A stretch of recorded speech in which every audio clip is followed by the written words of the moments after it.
Alors, en ce qui concerne l'Arduino, il existe plusieurs cartes, plusieurs types de cartes selon les usages qu'on désire en faire, avec des caractéristiques particulières. Thierry, est-ce que tu peux nous faire un petit tour d'horizon de ces cartes en nous détaillant un petit peu quelles sont leurs caractéristiques? Alors, donc les cartes Arduino, on les a toutes facilement visibles depuis le site qui se nomme arduino.cc. Donc je vais aller sur ce site-là et puis on va regarder un petit peu comment le site est organisé et comment on peut découvrir les différentes cartes. Et puis dans un deuxième temps, ce que je te propose, c'est que j'ai fait un petit visuel dans lequel il y a la comparaison de 4 cartes. Il y a la carte Arduino Uno, celle que l'on va utiliser tout le temps. Donc celle-là va être la première colonne. Il y a la carte Arduino Yun, parce que je vous dirai pourquoi je l'ai mise ensuite. Il y a aussi la Mega, ainsi que la carte 101, parce que c'est une carte qui est récente. Voilà. Donc on comparera ça dans un deuxième temps. Alors pour l'instant, on va déjà sur le site arduino.cc. Vous avez directement dans l'onglet qui se nomme Product, deux onglets, enfin deux menus, l'un qui s'appelle Arduino et l'autre qui se nomme Genuino. Il y a eu une petite querelle qui s'est résolue récemment par rapport aux cartes Arduino. Donc les cartes Arduino, avec simplement le nom Arduino, sont vendues uniquement aux USA, et les cartes Genuino, qui sont exactement les mêmes que les Arduino, il n'y a aucune différence, mais c'est simplement le nom qui change, sont vendues à l'extérieur des USA. Donc que vous ayez l'une ou l'autre n'a aucune importance. Ce sont exactement les mêmes cartes, sauf qu'aujourd'hui, on ne peut pas les acheter ailleurs qu'aux USA ou bien à l'extérieur. Donc, on a différentes cartes qui sont proposées ici sur les débutants, on va dire, des fonctions avancées, et puis l'Internet des objets. La nôtre, celle que l'on va utiliser tout le long de ce MOOC, c'est la Genuino Uno ou la Arduino Uno, suivant la marque. La Genuino 101, c'est une nouvelle carte qui est sortie et qui est un véritable ordinateur pratiquement aujourd'hui. C'est vraiment une carte extrêmement puissante. Il est intéressant de voir la micro également, parce que la micro, c'est une toute petite carte. Alors, on va regarder ça. D'ailleurs, ce n'est plus une carte, ils appellent ça un module d'ailleurs. Parce que ça ne respecte plus le concept de la carte tel qu'on... Tout à fait, ouais. Sur le site, sont présentés les deux, Arduino et Genuino. Donc, ce seront vraiment exactement les deux mêmes.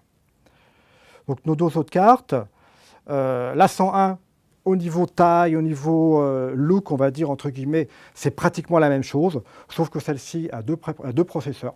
C'est un peu différent. Et enfin, la troisième, celle qui nous intéresse également, la micro, voilà, donc elle est nettement plus petite. Elle va permettre de faire des petits objets, des objets que l'on peut utiliser directement, par exemple, sur un vêtement ou le mettre ailleurs dans des formats beaucoup plus petits. Donc on a déjà un certain nombre de cartes. Alors il existe d'autres cartes qui peuvent éventuellement vous être utiles. C'est que dans les cartes que l'on a vues, là, la Uno par exemple, il y a un certain nombre de broches qui sont limitées. Il y en a une douzaine ou une vingtaine suivant les cartes. Alors la Mega est une carte beaucoup plus large qui contient beaucoup plus de possibilités au niveau du brochage. Donc ça peut être intéressant si vous faites des réalisations beaucoup plus complexes, beaucoup plus importantes au niveau des différents actionneurs ou bien des différents capteurs. Ouais. C'est ce qu'on verra dans les différentes vidéos par la suite.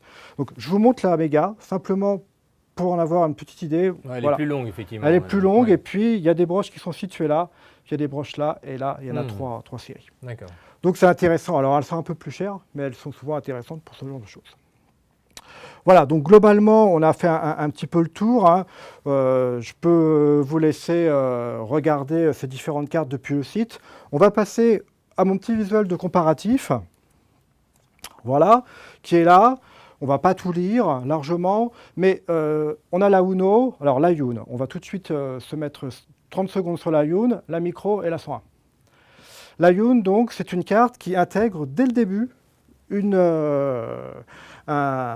connexion Ethernet ainsi que Wi-Fi. Donc, on n'a pas besoin d'ajouter des choses sur cette carte. Elle est directement connectée. C'est déjà un objet connecté en elle-même, cette carte-là. Donc, c'est très intéressant. Alors, elle est nettement plus chère que la Uno. Elle est au moins 3 fois plus chère que la Uno. C'est la raison pour laquelle, dans ce MOOC, nous avons conservé la Uno. Parce que c'était plus abordable pour tout le monde. Elle a 2 processeurs et c'est pratiquement un véritable ordinateur. On a une programmation Linux là-dessus, donc qui n'est pas du tout le même type de programmation que sur la Uno. C'est un peu plus complexe. Au niveau des dimensions, vous voyez, c'est pratiquement pareil. 68 mm pour la Uno, 70 pour la Yun. En revanche, pour la micro, on a 48 mm par 18, donc elle est nettement plus petite. Et puis au niveau du poids, on a 25 grammes, c'est à peu près semblable à Yun également, et 13 grammes pour la micro. Donc c'est également à prendre en compte si vous souhaitez faire des installations miniaturisées, en tout cas.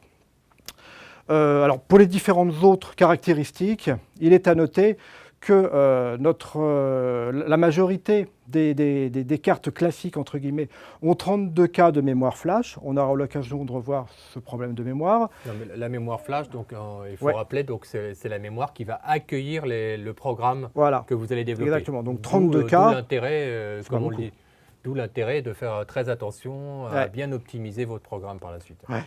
Et la 101, qui est une carte récente, elle a 196 K. Donc point à bien avoir en tête, c'est que là, on peut déjà mettre beaucoup plus de choses sur cette mémoire. Alors après, au niveau des entrées-sorties, ben voilà, on en a 14 là, et puis 6 analogiques, et puis une vingtaine sur la Yun, et puis une vingtaine également sur la micro. Donc peut-être une petite précision au niveau de la mémoire SRAM, qu'on appelle la mémoire vive, qui, elle, va accueillir en fin de compte toutes les variables qui vont être déclarées par la suite. Et donc, vous voyez, il y a 2 kilooctets de mémoire vive sur ces 3 premières cartes. Donc là aussi, 5. Donc là aussi, il faudra faire attention au niveau des déclarations de variables, d'économiser cette zone. Donc voilà, en résumé, par rapport à ces 4 cartes, la micro, c'est vraiment pour du miniaturisé. Bon, on ne travaille pas trop là-dessus quand on est en phase d'apprentissage.